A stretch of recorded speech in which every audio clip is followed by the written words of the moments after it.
Great, now you've done it.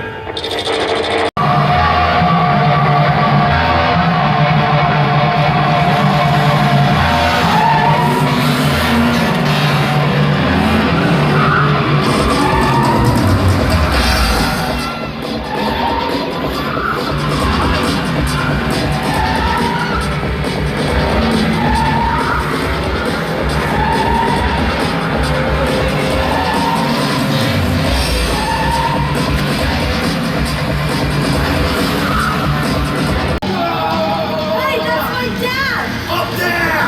Respect your elders!